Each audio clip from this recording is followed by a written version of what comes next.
Judiciary Act of 1789 established our United States Supreme Court. 50 years later, President Andrew Jackson would sign into law that there would be 9 justices versus the original 6, and 9 is where we remain today. 114 individuals have served as Supreme Court justices, and of the 114, 4 have been women. 4. There's a quote from one of the first female abolitionists, Sarah Grimke, that summarizes my sentiment around that number. I ask no favor of my sex. All I ask of my brethren is that they remove their feet from our necks. There's a lot going on in our world right now that I find I can be disappointed about, angry about, and even slip into spells of hopelessness. When I get to these points in life, I start looking for bright spots. Chad and I went to the movies this summer and saw the documentary titled RBG, The Life of Ruth Bader Ginsburg. And until I saw this documentary, I had no idea that Ruth Bader Ginsburg would become a bright spot in my life and during this time we're in. I won't have time today to fully get into how she earned the name of Notorious RBG, but I do want to share with you what she has made her life's purpose.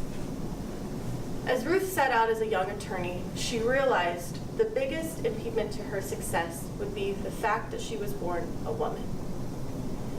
And it was because of that she decided to start pursuing cases that dealt with the 14th Amendment to our Constitution. The 14th Amendment states that all deserve equal protection under the law. Yet throughout history, I imagine still today, there are laws that do not uphold equality for all. Ruth started taking on cases as they were going to the Supreme Court that dealt with gender discrimination, and largely for women. And while she was very effective in her arguments and she won her cases in front of the Supreme Court, she wasn't winning the war. She wasn't changing the landscape. You see, this was the 1970s. Her audience, 9 Supreme Court justices, all white men. We wouldn't get our first female Supreme Court justice until 1981. And so in the middle of the Women's Rights Act of the 70s, in 1975, Ruth picks up the case of Stephen Wiesenfeld. Stephen was married to a teacher who was the breadwinner of the family and had started to have a Social Security record. Sadly, Stephen lost his wife during childbirth, and he was left with an infant son. And he believed the best thing he could do for his son was to raise him himself. And so he went to Social Security to collect surviving spouse benefits off of his wife's record. At that time, the only benefits available to surviving spouses were mother's benefits, and they were only available to women. Ruth picked up the case, presented it to the Supreme Court. No surprise to anyone, the court voted in his favor unanimously.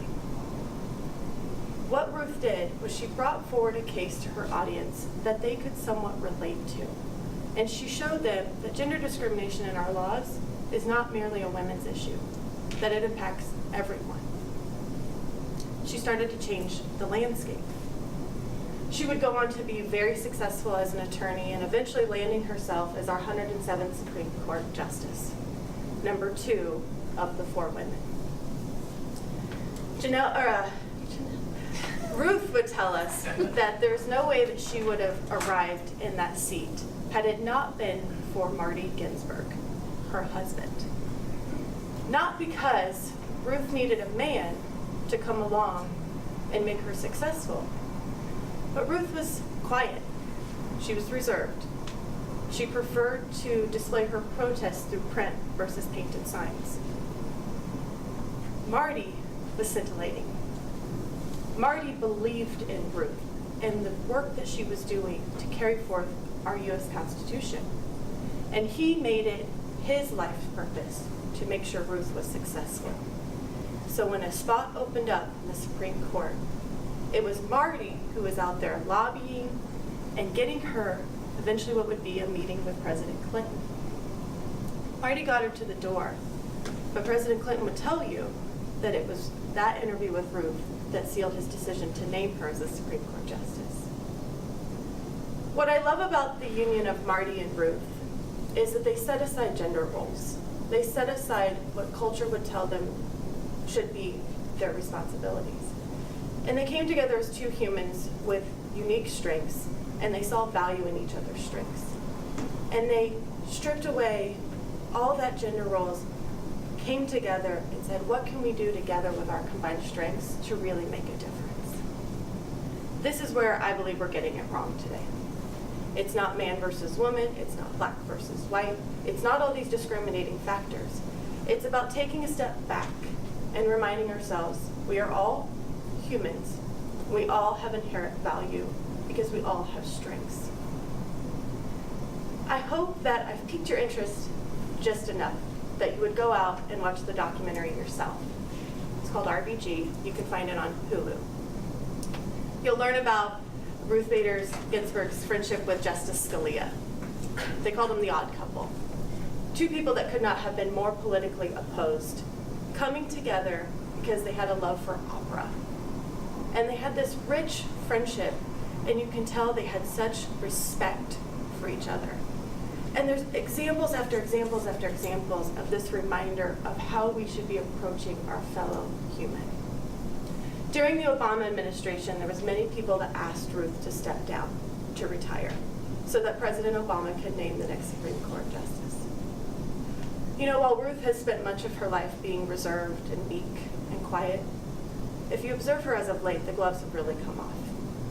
And she is making history with the dissents that she is writing for the Supreme Court. So while she may be old, while she may appear frail, yes, she has beat cancer twice. I just don't think she's quite done yet. And I think we still need her in the spot that she's in. I ask no favor of my sex.